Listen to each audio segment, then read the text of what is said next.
Por isso eu quero convidar os irmãos a abrirem suas Bíblias no livro de Jó, no capítulo 1. Jó, capítulo 1. Eu vou ler todo o capítulo. Na verdade, o nosso sermão vai repousar um pouco mais nos 3 últimos versos.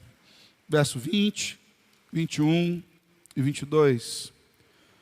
Mas eu acredito que para que nós tenhamos uma melhor compreensão desses 3 últimos versos, é importante que nós leiamos pelo menos essa história inicial de Jó.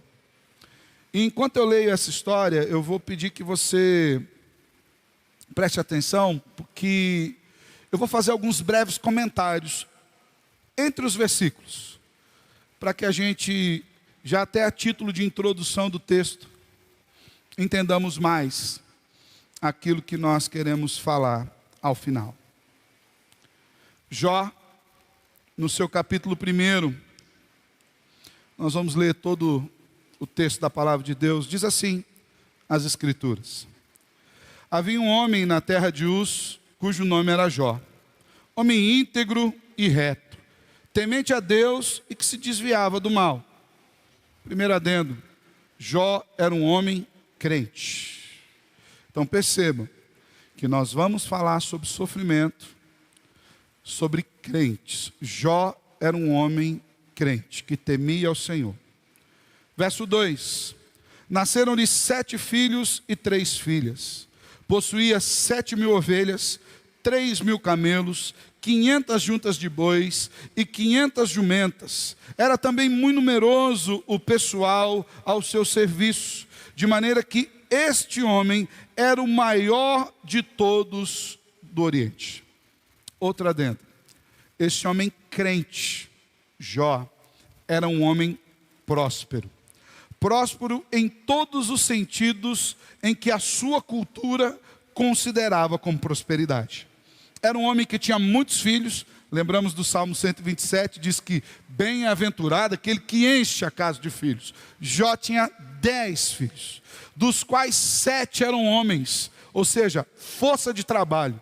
Jó era um homem que era bem afamado, porque os seus filhos cuidavam das suas coisas, trabalhavam por ele. Detalhe: Jó tinha bens materiais, muitos bens materiais e servos ao seu serviço. Então, nós estamos falando de um sofrimento que pode atingir gente crente, que ama o Senhor, que teme ao Senhor, independente da sua situação financeira. Jó era um homem bem-sucedido aos olhos dos homens da sua época. Versículo 4. Seus filhos iam às casas uns dos outros e faziam banquetes, cada um por sua vez, e mandavam convidar as suas 3 irmãs a comerem e beberem com eles. Decorrido o turno de dias de seus banquetes, chamava a Jó os seus filhos e os santificava. Levantava-se de madrugada e oferecia holocaustos segundo o número de todos eles, pois dizia: talvez tenham pecado os meus filhos e blasfemado contra Deus em seu coração. Assim o fazia Jó continuamente. Outro adendo: Jó era um homem que tinha uma família exemplar. Nesses dias que nós vemos as famílias brigando por qualquer coisa, e muito provavelmente Jó teria uma herança gorda a deixar pelos filhos, mas os filhos se amavam. Os filhos iam de casa em casa, fazia banquete entre os irmãos, e ainda convidavam as irmãs, que segundo o contexto aqui, provavelmente não eram casadas, e eles levavam as irmãs e faziam um turno de banquetes. Perceba, não era só um banquete, eles iam de casa em casa. Hoje o banquete é na minha casa, amanhã é na casa daquele outro irmão, amanhã é na casa daquele outro irmão, e eles convidavam todos e todo mundo ia, festejava. Então era uma família exemplar. Também era uma família piedosa. Por quê? Porque depois desses banquetes, Jó fazia o quê? Ele oferecia um sacrifício. A ideia aqui é de culto. É como se Jó estivesse ensinando os filhos dele, para que os filhos não pecassem contra o Senhor. Então Jó chamava os filhos e falava: olha, talvez no banquete vocês possam ter se excedido um pouquinho. Então vamos orar ao Senhor, pedir perdão. Estamos falando de um sofrimento que veio sobre a vida de um homem temente a Deus, crente, um homem que era próspero, um homem que tinha uma família exemplar. Mas daí começa o versículo 6. E diz assim as Escrituras: num dia em que os filhos de Deus vieram a apresentar-se perante o Senhor, veio também Satanás entre eles. Então perguntou o Senhor a Satanás: de onde vens? Satanás respondeu ao Senhor e disse: de rodear a terra e passear por ela. Perguntou ainda o Senhor a Satanás: observaste o meu servo Jó? Porque ninguém há na terra semelhante a ele, homem íntegro e reto, temente a Deus e que se desvia do mal. Então respondeu Satanás ao Senhor: porventura Jó debalde teme a Deus? Mais um adendo que eu quero falar para você. Talvez essa seja uma das partes mais difíceis de todo o livro de Jó. E por que não dizer uma das partes mais difíceis das Escrituras? Porque aqui narra uma assembleia onde Deus está administrando o mundo. O Senhor, na sua soberania santa, na administração da terra, chama os seus anjos e conversa com seus anjos. E aqui, dentre esses anjos, estava Satanás.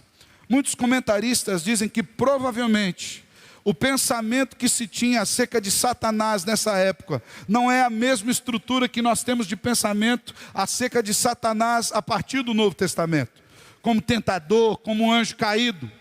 Aqui você já vê as nuances de tentação em Satanás, mas aqui, nessa assembleia, ele era um anjo do Senhor, que simplesmente estava trabalhando ali, vendo, passeando por sobre a terra.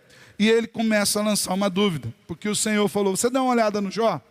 Já que você estava passeando, olhando a terra, você dá uma olhada em Jó? Homem bom, temente a Deus, eu abençoo a vida de Jó. E Satanás faz uma pergunta para Deus: será que Jó de fato teme o Senhor? O senhor tem certeza disso, Deus? Que Jó teme ao Senhor? E aqui nós começamos uma saga na vida de Jó. Versículo 10. Acaso não cercaste de Sebe ele e a sua casa e a tudo quanto tem? A obra de suas mãos abençoaste e os teus bens têm se multiplicado na terra. Estende, porém, a mão, toca-lhe em tudo quanto tem e verás se não blasfema contra ti na tua face. Presta muita atenção nesse versículo 11. Porque esse versículo 11, apesar dele ter o seu contexto muito estrito, dirigindo-se à questão de Jó, ele expressa exatamente a maneira como o mundo vê a mim e a você. Ele expressa exatamente a maneira como o mundo vê os crentes. Fala assim: vocês são interesseiros, porque vocês servem a Deus por conta das bênçãos dele. Experimenta a Deus deixar de abençoar vocês. Experimenta Deus colocar algum de vocês de cama. Experimenta Deus permitir que você abra aquele exame que você queria que desse negativo e deu positivo, ou aquele que você queria que desse positivo e deu negativo. Experimenta Deus contrariar vocês. Experimenta Deus não dar um bom emprego. Experimenta Deus permitir a enfermidade chegar.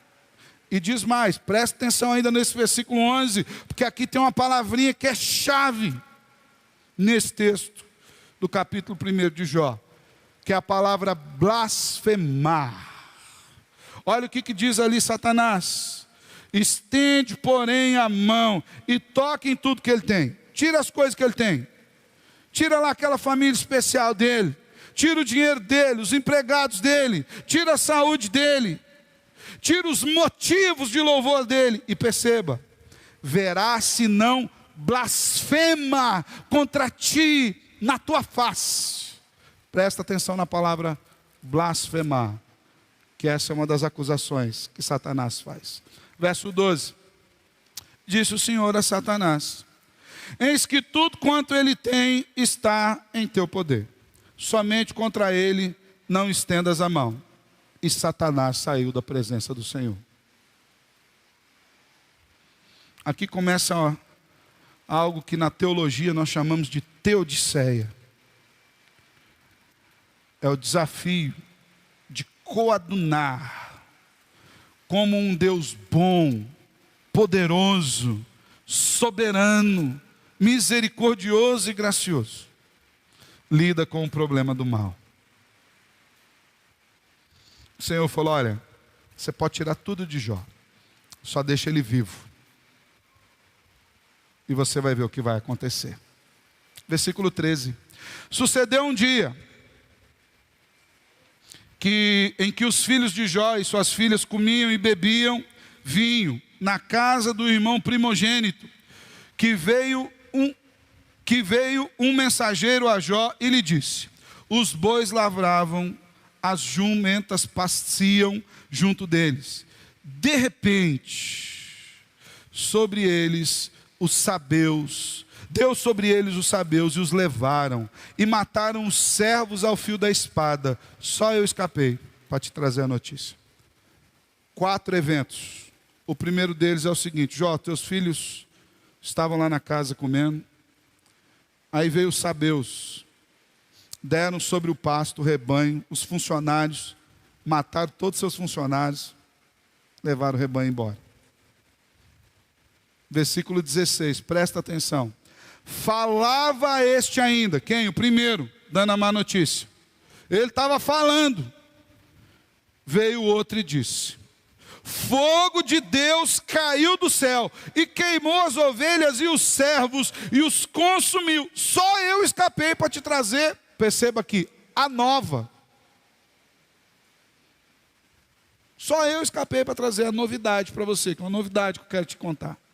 Então olha, vieram gente, roubou uma parte, matou o resto. O que sobrou, veio fogo do céu, acabou com o rebanho e mataram os servos.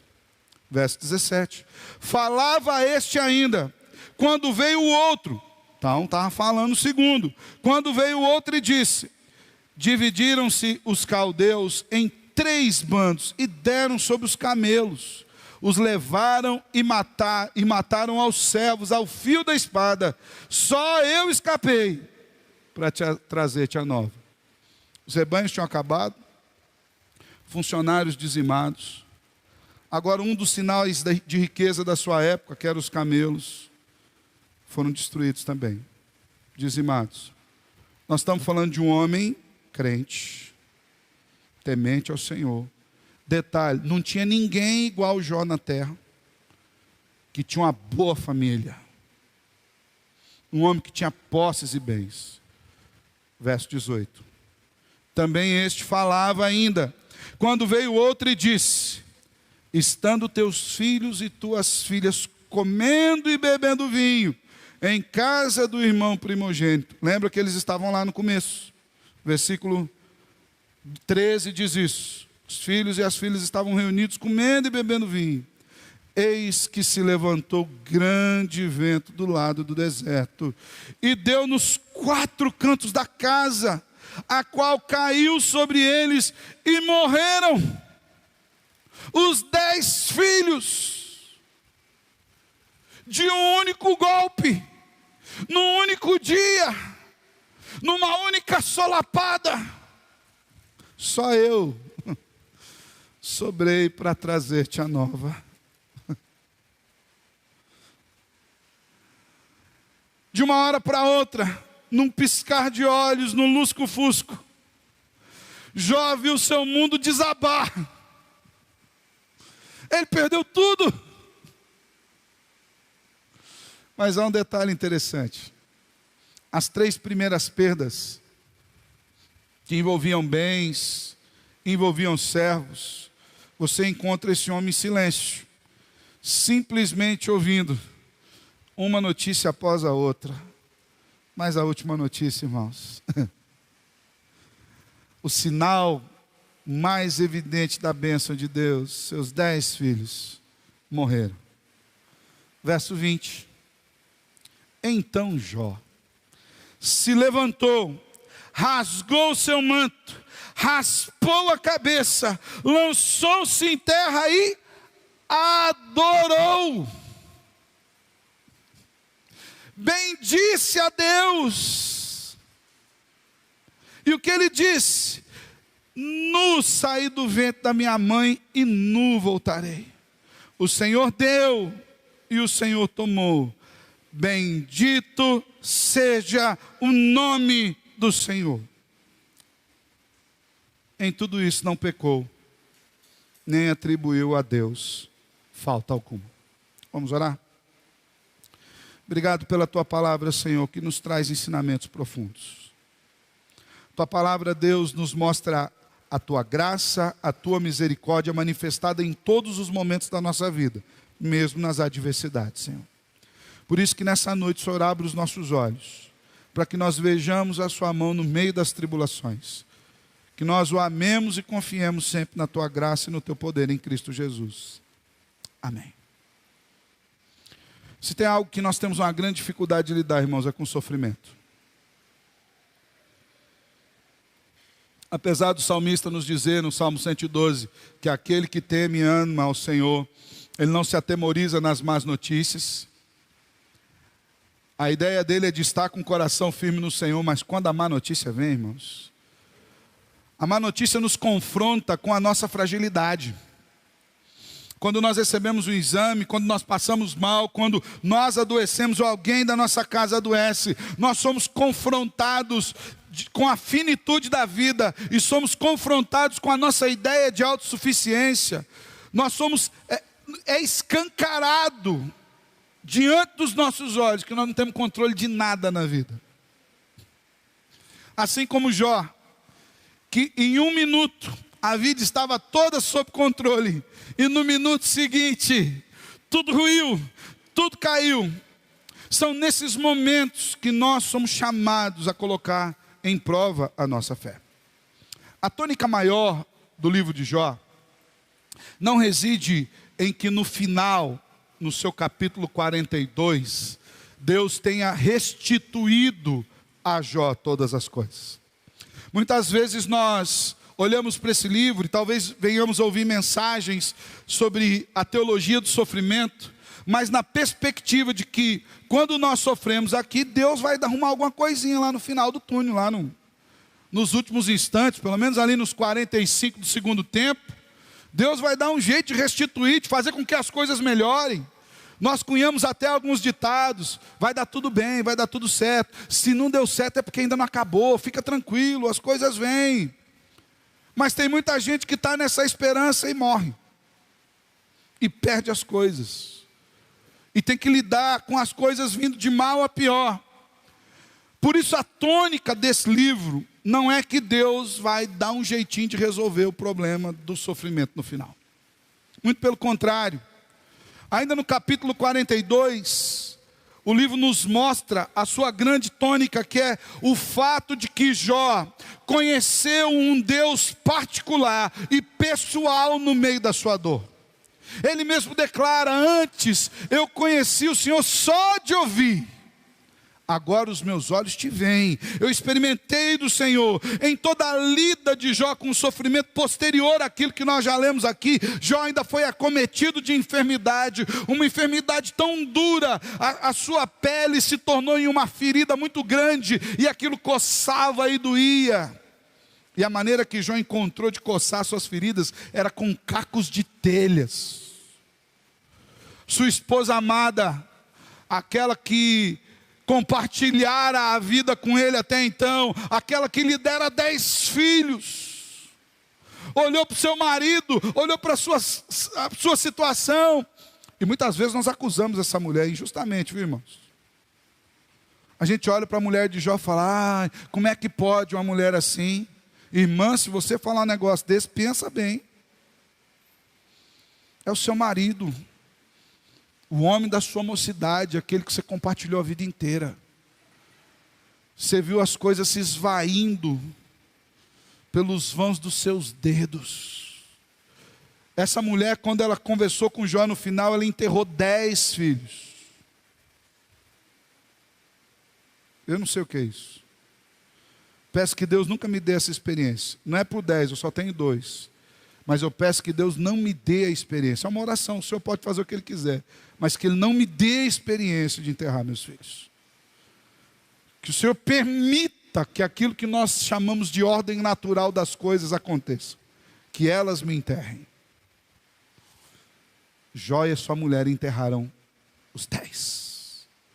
E ela olha para o seu marido, desfigurado. A Bíblia diz que ele rapou a cabeça, rasgou as vestes, agora acometido de uma doença. Essa mulher, num arrombo de tristeza, caiu naquela armadilha do Satanás.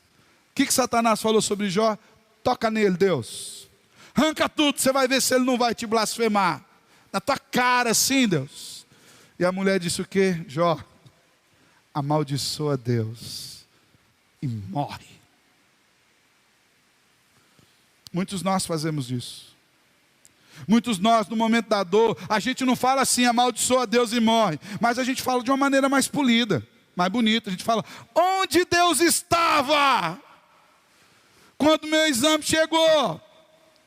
Onde Deus estava quando no meio de uma pandemia, a gente que ora, a gente que dá dízimo, a gente que vai na igreja, a gente que enfrenta, a gente que dá a vida pelo Senhor, que prega o Evangelho. Onde Deus estava quando os irmãos ficaram doentes?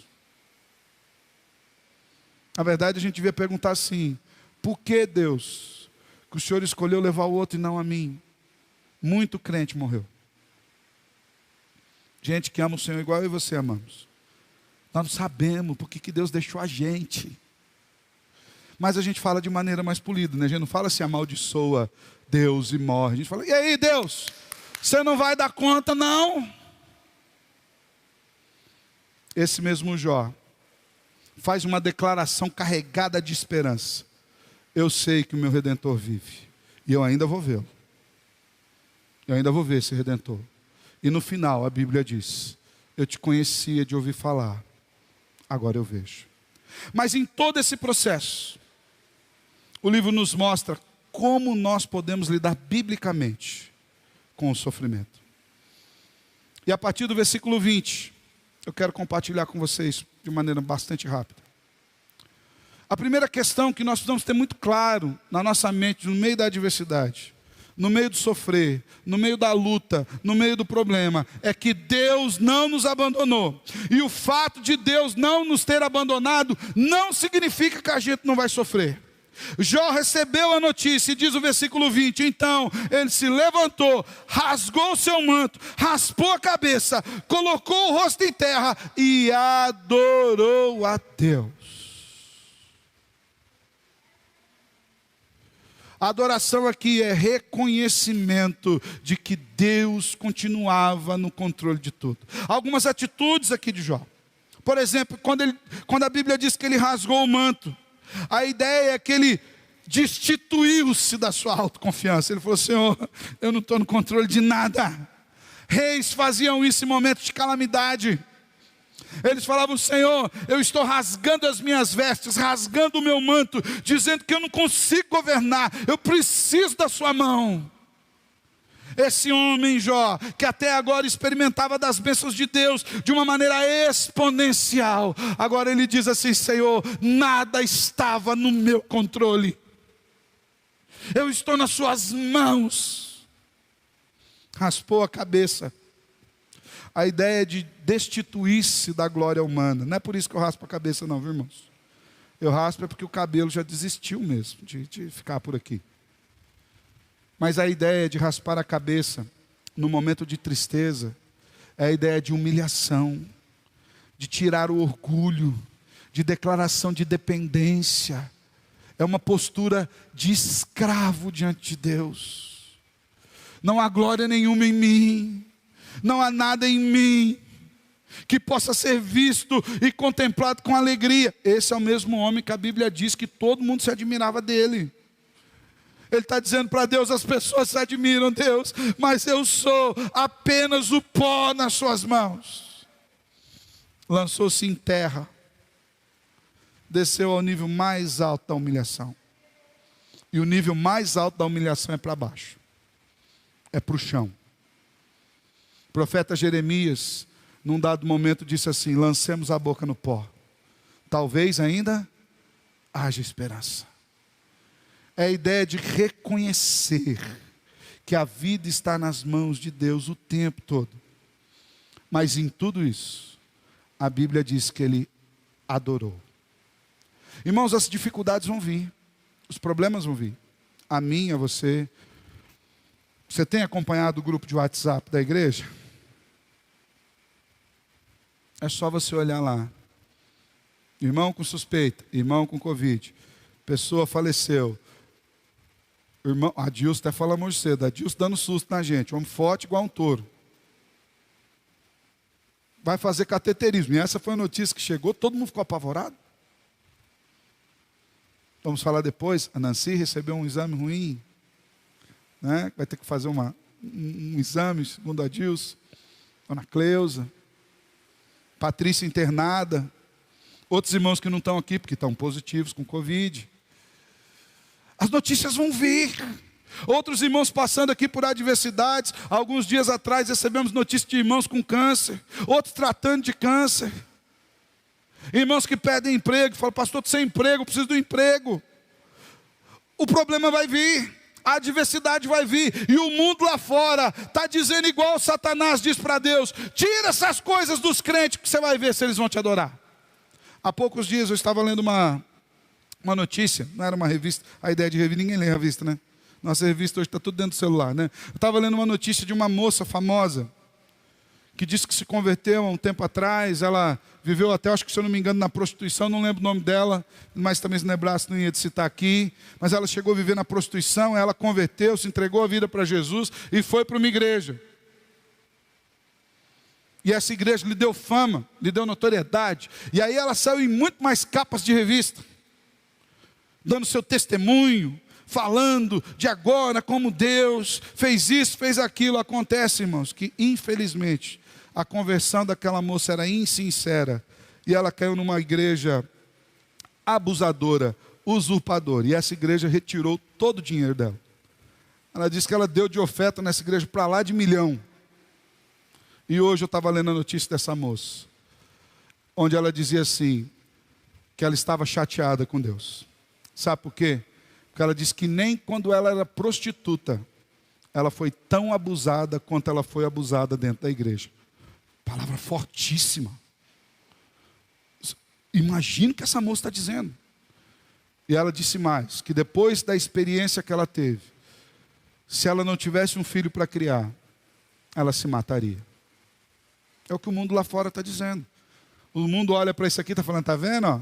Esse aí os crentes tirou o dinheiro deles. Acabou com a fama deles, é isso que dá. Toca nele. Tira. O mundo lá fora está vendo isso.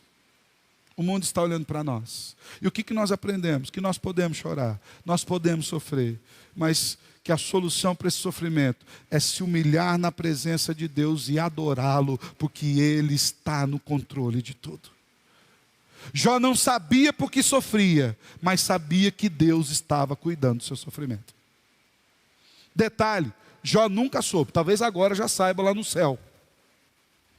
Mas pelo menos na história contada no livro, em nenhum instante foi revelado a Jó o motivo pelo qual ele sofreu. Não tem um versículo que chegava assim, ó Jó, é o seguinte, você sofreu porque o Satanás chegou lá e falou que você só ia me adorar se eu dessas coisas, e na verdade você também não me conhecia bem, então eu queria me revelar a você e já mostrar para Satanás que as pessoas que me amam por aquilo que eu sou, não por aquilo que eu dou. Então tá bom, não tem esse versículo em Jó. Ele não sabe. Deus restaurou, deu filhos, deu posse, mas ele não sabe o que ele sofreu. Os amigos acusavam, confessa que é pecado. O crente faz isso, né? Eu já ouvi isso, o irmão perdeu o emprego 1, 2, 3 vezes. Eu falei, irmão, estamos orando. Um irmão chegou para mim, eu imaginei que ele ofereceu um emprego para o outro que tinha perdido o emprego. Ele chegou para mim, abraçou e falou, pastor, será que não é pecado? Não. Eu fiquei imaginando de quem? Do cara que perdeu o emprego ou do patrão que mandou embora? Eu falei, não pode, pastor, a pessoa não para em emprego. Como se ele quisesse sair, né? Com filho para cuidar, casa para sustentar. Manda embora mesmo. Ele não fez isso. Mas a nossa ideia é a mesma dos amigos de Jó. Porque a gente não consegue ver proveito no sofrimento. Mas Deus tem proveito no sofrimento. de nós nos humilharmos, reconhecermos a finitude da vida e adorarmos. Segundo lugar, a gente nunca pode esquecer, irmãos, da soberania de Deus. E Jó reconheceu a soberania de Deus no meio da adversidade. Eu e você vamos ter uma grande dificuldade de lidar com a soberania e com a eternidade de Deus. Sabe por quê? Porque eu e você somos limitados. Então, Deus é soberano e eu e você somos o quê? Limitados. Deus é eterno e nesse momento em que nós estamos aqui, vivendo em carne, nós somos temporais. Se você falar, não, eu não quero passar o tempo, você arrancar o seu relógio e guardar na gaveta, amanhã amanhece outro dia do mesmo jeito. Se você rasgar os calendários da sua casa todos, amanhã continua sendo dia 30. Para você também. Se você parou de comemorar os aniversários aos 20 anos, mas passou 30, você vai estar com 50. Não adianta você falar, não quero comemorar mais.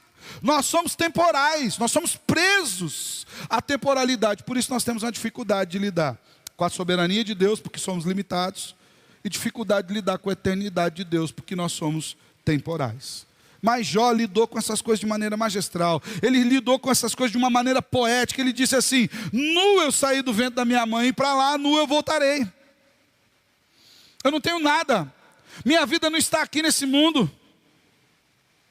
Quando Deus me trouxe aqui, eu não trouxe nada comigo. O filho já nasce com bagagem. Qual mãe que dá a luz ao bebê, ao enxoval, à poupança da faculdade?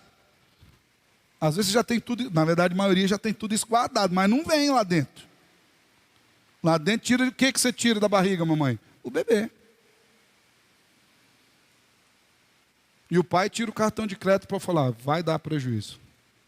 Pelo menos uns 20 anos de investimento a fundo perdido. Pelo menos. Alguns vão um pouquinho mais. 30, 40. Mas o bebê, vem só o bebê. Jó está dizendo o seguinte, eu nasci sem provisão alguma. Tudo que eu tenho nessa vida foi Deus quem me deu. E quando eu voltar para o túmulo, voltarei para lá da mesma forma como entrei nesse mundo, sem provisão alguma. Ou você já viu caixão com gaveta? Ou você já viu algum túmulo que tem a garagem do lado para você guardar o carro? Ou você já viu ou alguém já foi enterrado com a mão no controle remoto da televisão, todas polegadas? Por que não acontece isso? Porque para onde nós vamos, nós não precisamos disso. Jó está reconhecendo que esse Deus que lhe trouxe sem nada, e lhe sustentou até ali, e que dali, desse mundo, ele não vai levar nada, ele era digno de louvor. Então ele disse assim, foi o Senhor que deu tudo que eu tenho, o Senhor resolveu tomar tudo que eu tenho. E aqui entra aquela palavra-chave, que eu disse para você guardar na sua mente, lá no versículo 11, quando Satanás acusou a Deus e a Jó, dizendo o seguinte, tira tudo que ele tem, e você vai ver se ele não blasfema contra ti na tua face. Porque esse termo aqui, bendito seja o nome do Senhor, ele é um trocadilho de palavra hebraica, ele tem a mesma raiz do blasfema. É como, mais ou menos para você entender, é como se Satanás dissesse assim, você vai ver que ele vai dizer assim, não bendito, mas no fim ele disse, bendito. E Jó fez exatamente o contrário. E aqui, irmãos, nós conseguimos ver que quando a graça do Senhor atinge o coração de um crente, de maneira que tudo aquilo que ele tem é o Senhor. Se você tirar tudo daquele crente, você não lhe tirou nada. Porque aquilo que é mais valioso, ninguém pode tirar. Nu saí do ventre da minha mãe, nu voltarei. O Senhor deu, Ele é soberano. Ele tomou, Ele é soberano. Bendito seja o nome do Senhor. Jó não blasfemou. Jó não atribuiu a Deus culpa. Nós não temos nada nesse mundo que seja nosso, irmãos. Deixa eu falar um negócio para você. É duro o que eu vou dizer aqui. E eu quero que você entenda que eu estou dizendo com o maior temor no coração. Minha esposa está lá no hospital. De repente a gente recebe, hoje pela manhã, a notícia. Ontem eu saí de lá à noite feliz da vida. Deixei ela bem. Hoje de manhã a primeira notícia que eu tive, que teve febre. A saturação baixou 86. Ia fazer um exame complicado agora à tarde. Que não teria alta. Uma voz mais cansada. Muita tosse. É difícil. Às vezes eu não dou todas as informações em casa, porque as meninas ficam preocupadas, alguma coisa a mais grande pega, a maior zona pega. E ontem ela foi chorar no quarto, é mais tenso. A pequena você manda para a casa da avó, e vó você já viu, né? Vó consola neto, irmãos. Dá tudo. Então está consolada. Não entende ainda. Então eu queria que você entendesse que eu estou dizendo isso com o maior temor no coração. Em todos os sentidos que você possa imaginar. Mas nós não temos nada aqui. A minha vida não é minha. A minha esposa não é minha. Os meus filhos não são meus. A minha casa não é minha. O meu carro não é meu. Os meus móveis não são meus. A minha roupa não é minha. Foi Deus quem deu tudo. E tudo é dele. E ele pode requerer para si a qualquer instante. Ele deu. Tudo é dele.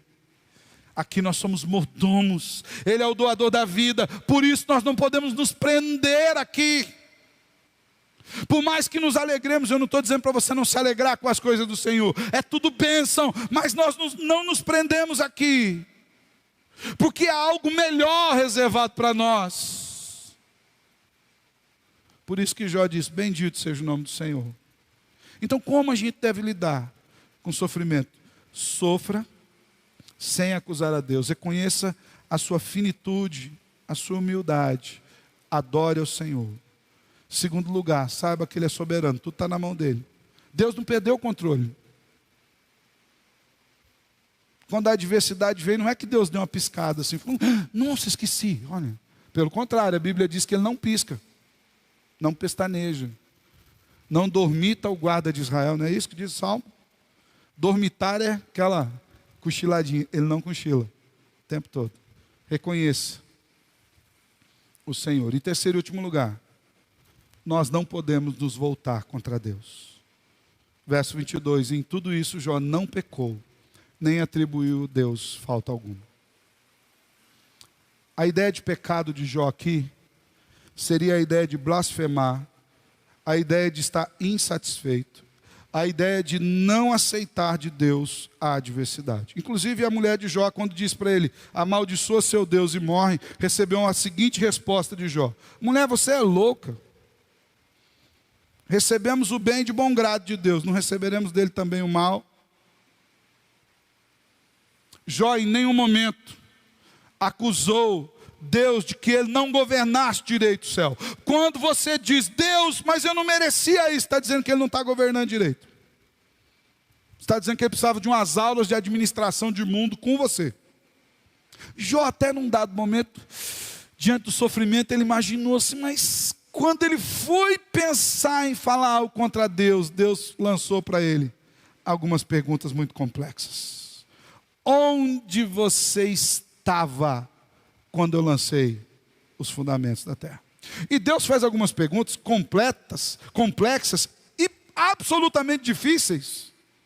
E quando eu falo absolutamente difíceis, que provavelmente Deus estava perguntando coisas para Jó que ele nem sabia que existia. Por exemplo, quando Deus pergunta para ele, Jó, quantos dias uma cabra, uma raça específica de cabra, que mora lá nas montanhas, longe de onde você está, quantos dias ela demora para dar luz? E quem fez isso? Quem estipulou esse prazo, Jó? Deus estava mostrando que Ele está no controle de coisas que a gente nem sabe que existe. Deus comanda coisas que nós não sabemos. Em tudo isso, Jó não pecou contra Deus. Jó não disse que o Senhor, que ele não merecia aquilo, que Deus não sabia administrar. Irmãos, e nós temos uma tendência, na hora da dor, a achar culpados. Nós temos essa tendência. Todos nós temos. Esse que vos fala tem essa tendência. Eu passei a primeira semana inteira me culpando. Por quê? Porque exatamente naquele dia específico, foi um dia que a minha luta é a máscara, por conta da minha rinite. Ainda que eu estivesse distante das pessoas, eu estava sem máscara. Eu me culpei profundamente aqueles dias. Tudo que o Covid não me causou de mal, a minha consciência causou. Noites em claro. Eu acho que eu até enchi as paciências dos irmãos aí, porque eu ficava toda, como é que você está? Como é que você está? Os irmãos falaram, pelo amor de Deus, eu curo ou eu morro para esse pastor parar de perguntar? Então, como é que você está, irmão? Orando. Nós temos uma tendência, porque nós queremos achar culpado. Quem que foi? E eu lembro que eu estava lá no médico preocupado e tal. Aí vem o exame não diz a hora que você pegou. O exame não diz onde você estava. O exame não diz o dia, porque se o exame dá pelo menos o dia, qual que era a minha ideia? Eu falei, vou pegar o exame, vou dar uma olhada. Quantos dias que eu estou com Covid ali? Eu vou dar uma olhada na minha agenda. Eu tenho o controle de tudo. Eu tenho uma agenda, que eu sei onde eu fui, e a hora que eu fui, o que eu estava fazendo. Vou olhar na minha agenda, vou confrontar com a minha agenda. Quando o que eu devia fazer é rasgar as vestes. O controle é teu. Jó não atribuiu a Deus a culpa. Não adianta você achar culpado, porque Deus está no controle de tudo. E o pior, tem muita gente que culpa a Deus, e é a acusação de Satanás, e é a acusação do mundo. Tira tudo para você ver se os crentes não vão blasfemar. Deixa o ladrão roubar a casa dele, para você ver se ele não vai falar, mas Deus não cuidou. O que eu vou fazer lá do Salmo, que diz que o guarda de Israel cuida? É mentira. Por quê? Porque nós depositamos o valor da nossa vida onde ele não está. Lembra quando Deus falou para Satanás, você vai, toque em tudo. Só deixa a vida dele. Porque a vida estava segura nas mãos de Deus. Deus sabia que o coração de Jó estava nele. Homem íntegro, que não tinha igual na terra. Jó chorou, lamentou, entristeceu-se, ouviu pessoas, ouviu acusação, debateu, deu respostas, abateu-se, mas em nenhum momento ele pecou contra Deus. Jó teve dúvidas que não foram respondidas, diga-se de passagem. Em nenhum momento ele atribuiu falta a Deus. Irmãos, eu e você vamos passar por problemas aqui nessa vida. Assim como o livro de Jó tinha como a tônica revelar o cuidado e a presença de Deus no meio da adversidade, eu e você precisamos aprender a ver Deus no meio do problema. Nós precisamos entender que estamos num mundo mau, num mundo quebrado, marcado pelo pecado. E uma das marcas do pecado é a maldição que Deus atribuiu ao mundo, chamada morte. E se o Senhor não resolver vir nos buscar, nós vamos nos encontrar com ela. De uma maneira ou outra. Se você viu os noticiários aí, morre gente de tudo quanto é idade. E por tudo quanto é jeito. Não é só o Covid que está matando, não. Crianças morrendo por causa de bala perdida.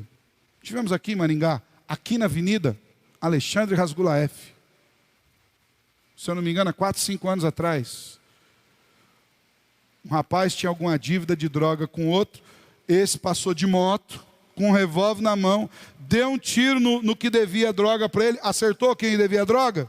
Acertou uma criança de 4 anos que estava nas mãos da mãe na calçada. E a criança morreu. Aqui, ó. Às vezes você fica lá morrendo de medo do Rio de Janeiro, né? Ai, ainda bem que eu não estou no Rio de Janeiro. O pecado não está só lá. O pecado está em todos os lugares. Nós vivemos num mundo marcado pelo pecado. Mas nós precisamos entender que a nossa vida não está aqui. Nu saí do ventre da minha mãe. Nu eu vou voltar.